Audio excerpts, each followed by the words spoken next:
She tried to discredit him on live television. His response? It changed everything. The email came late in the afternoon, a short, formal message from the producers of The Morning Exchange, one of the most watched talk shows in the country. They wanted Darius Bell, tech entrepreneur and CEO of Innovis, to be a guest on their upcoming segment about diversity in business. Darius had seen this play before, a mainstream platform suddenly remembering black entrepreneurs exist, trotting them out for a few minutes of applause before moving on to the next trending topic. But this was different. Innovis wasn't some upstart.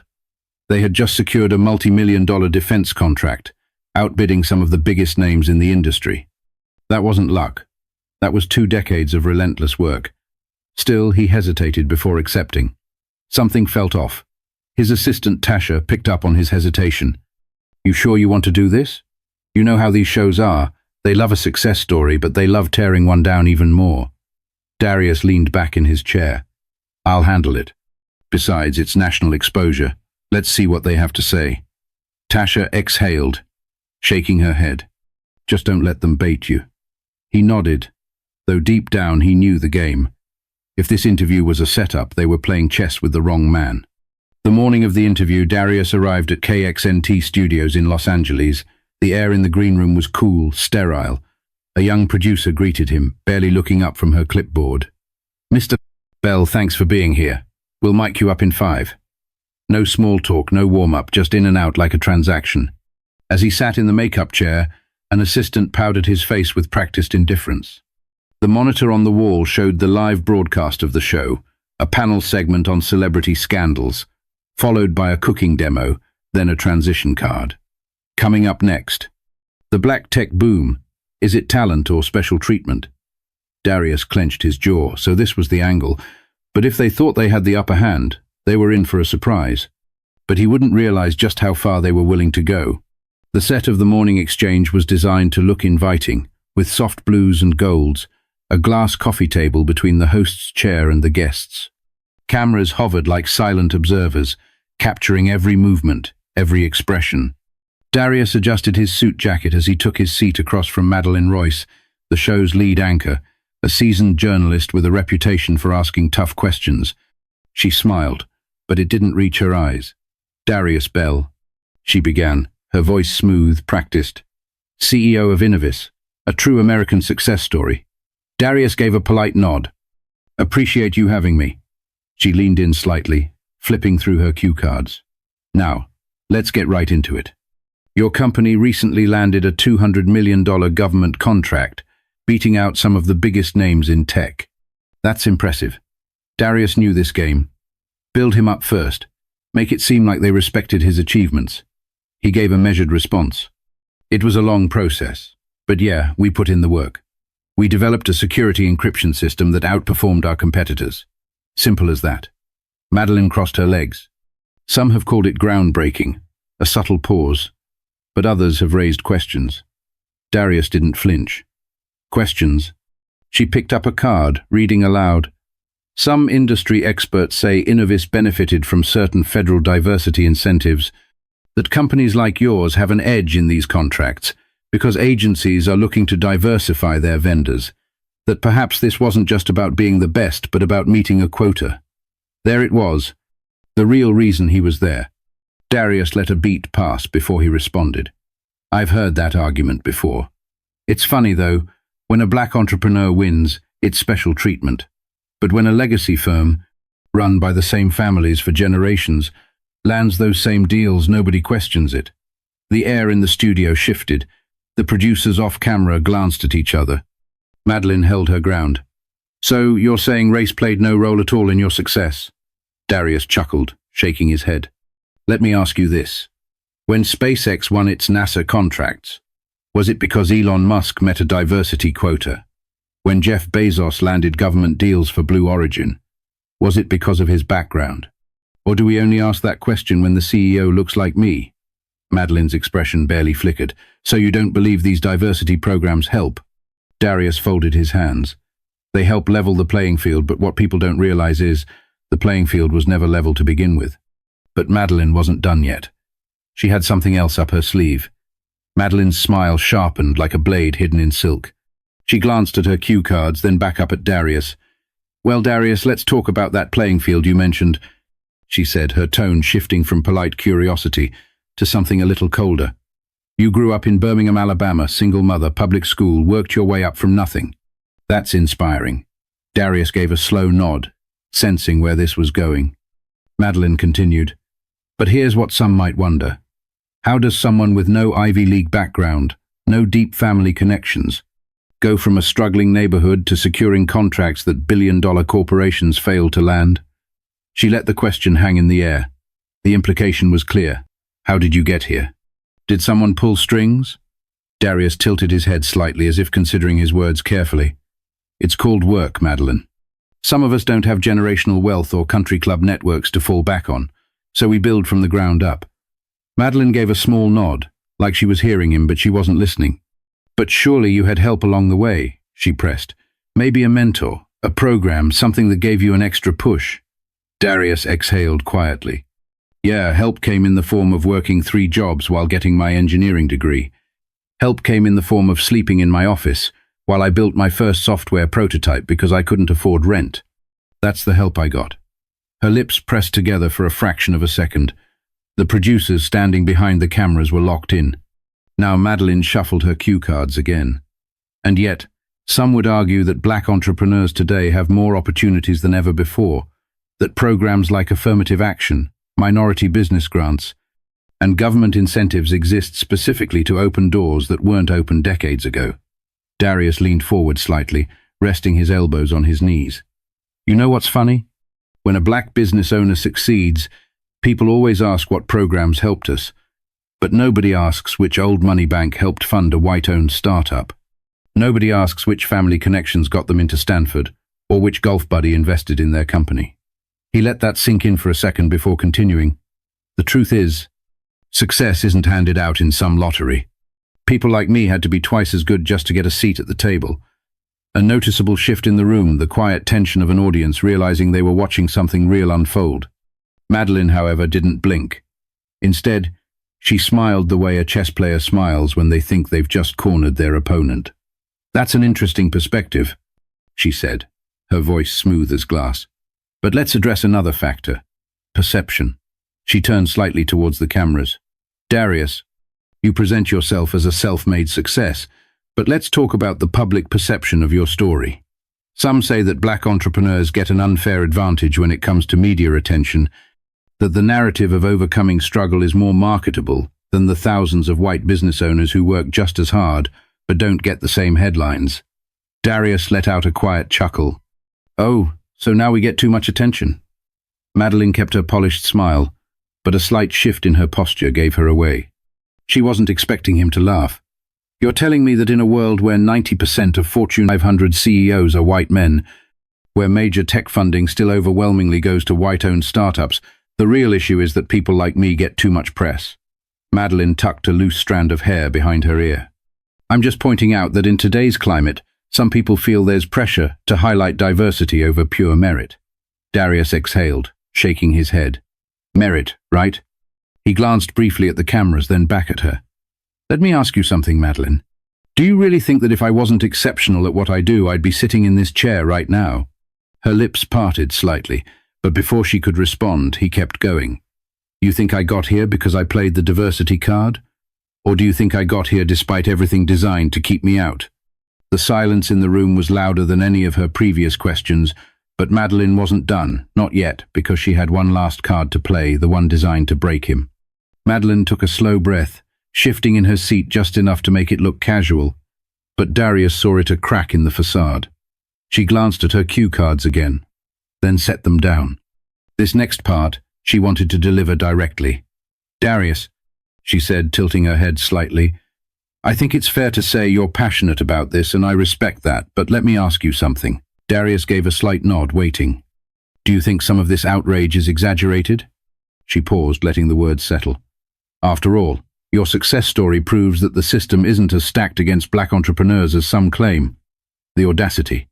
Darius could feel the heat creeping up his spine, but he didn't let it show. Instead, he let out a quiet chuckle, shaking his head. "You know," he said, his voice measured, It's funny how people love to use one success story as proof that a problem doesn't exist. Madeline's smile stayed put, but something in her eyes flickered.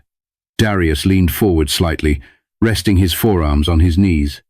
Let me put it this way. If one person climbs out of a burning building, do you point at them and say, "See, the fire wasn't that bad"?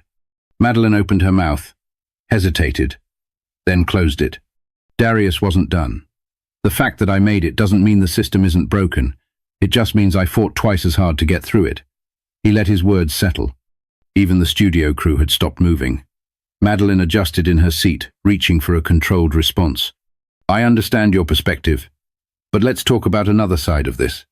She turned toward the cameras slightly, her voice adopting that carefully neutral tone used for damage control.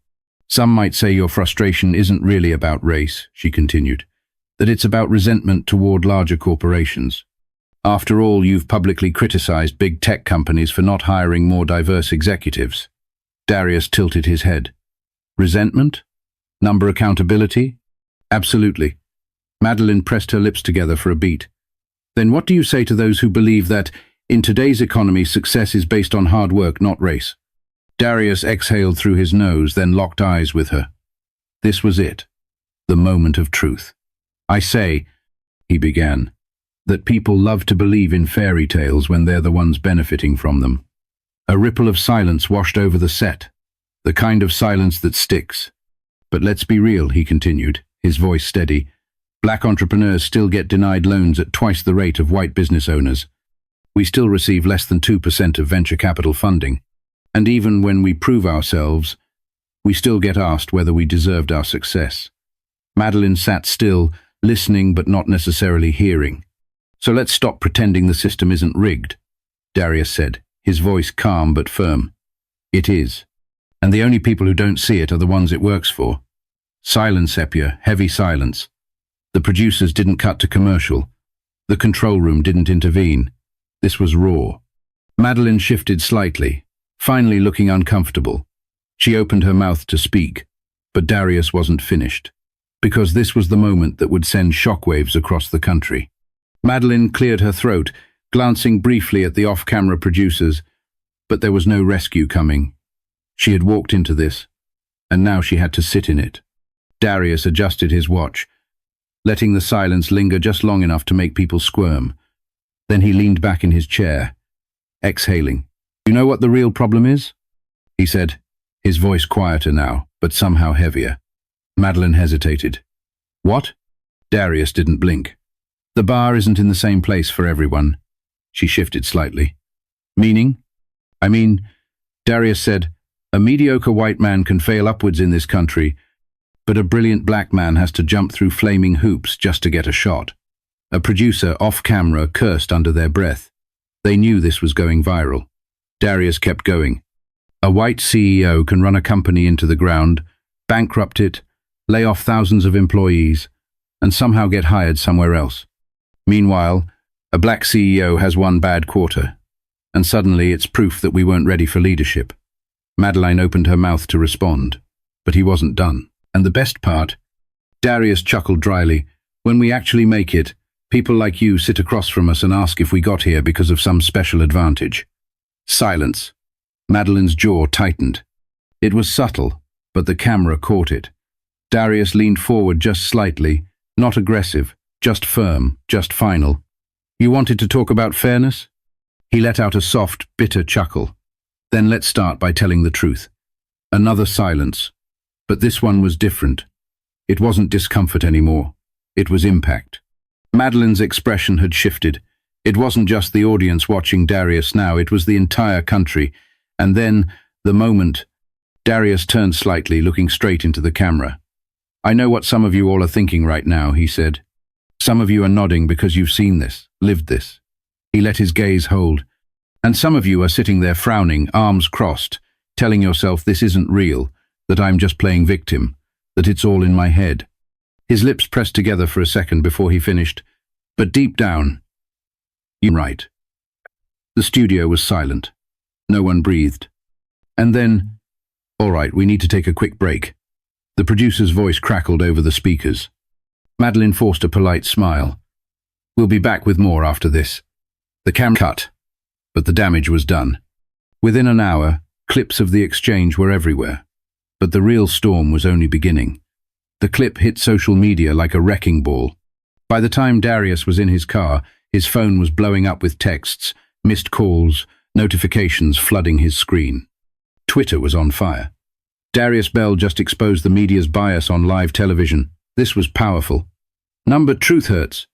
The way he looked into the camera and called out America. Chills. And Darius Bell was right, but not everyone saw it that way. Here we go again. Another successful guy pretending to be oppressed. Cry me a river. Stop the victim mindset.